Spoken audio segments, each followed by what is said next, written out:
नमस्ते, मेरा नाम अरविंद है और मैं एक वीगन हूँ। आज इस वीडियो में मैं क्यों अंडे और अंडों के उत्पादों का उपयोग नहीं करता, इसका कारण आपको बताने जा रहा हूँ।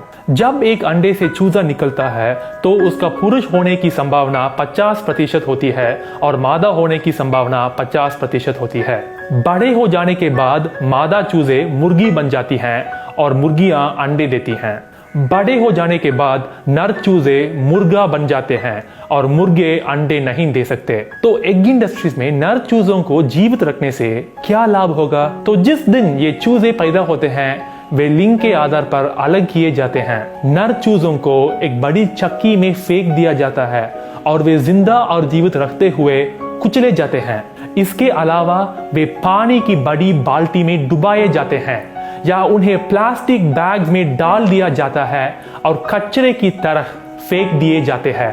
हम उन्हें कुचलते हैं, उनका दम घोटते हैं और उनके शरीर को टुकड़ों में चीर देते हैं, जबकि इन मासूम शिशुओं ने कभी कुछ गलत नहीं किया हो।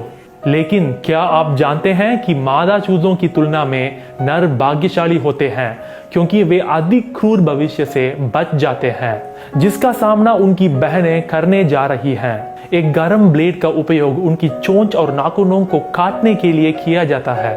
उसके बाद उन्हें छोटे पिंजरों में डाल दिया जाता है जहां वे अपने सारा जीवन अंडे देने के लिए मजबूर की जाएंगी ताकि मनुष्य चोरी करके उसे खा सकें।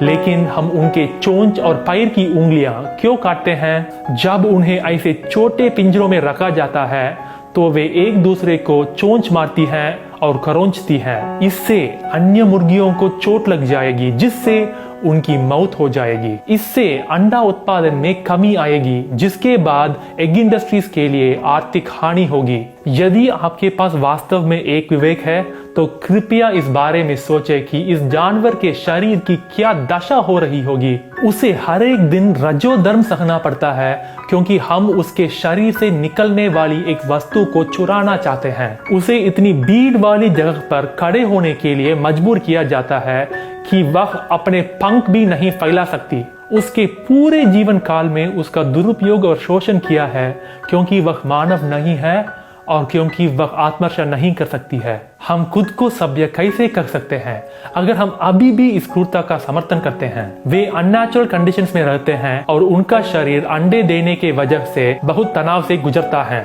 इस वजह से 2 साल में वे कमजोर हो जाते हैं और अपने पंख खो देते हैं। ऐसी स्थितियों में मुर्गी किसान को लाभ कमाने के लिए पर्याप्त अंडे नहीं दे पाएगी। जब वे अपने अंडे के लिए शोषित किए जाने के लिए लाभदायक नहीं होते हैं तो उनके मांस के लिए उनका शोषण किया जाता है। यह जीवन जन्म से मृत्यु तक यातना और दर्द से भरा हुआ है।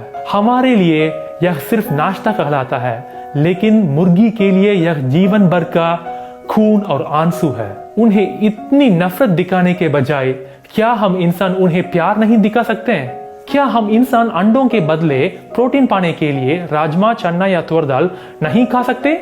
मानव जाति आगे तब बढ़ेगी जब हम अंत में अन्य जानवरों का शोषण करना बंद करना सीखेंगे। कृपया अच्छा कर्म करें और वीगन बने। यदि आपको वीगनिज्म पर संदेह है और भारत के साथी वीगन्स के साथ बातचीत करना चाहते हैं तो कृपया Facebook group India vegan revolution join करें। कृपया वीगन रहें और दूसरों को शिक्षित करें। धन्यवाद।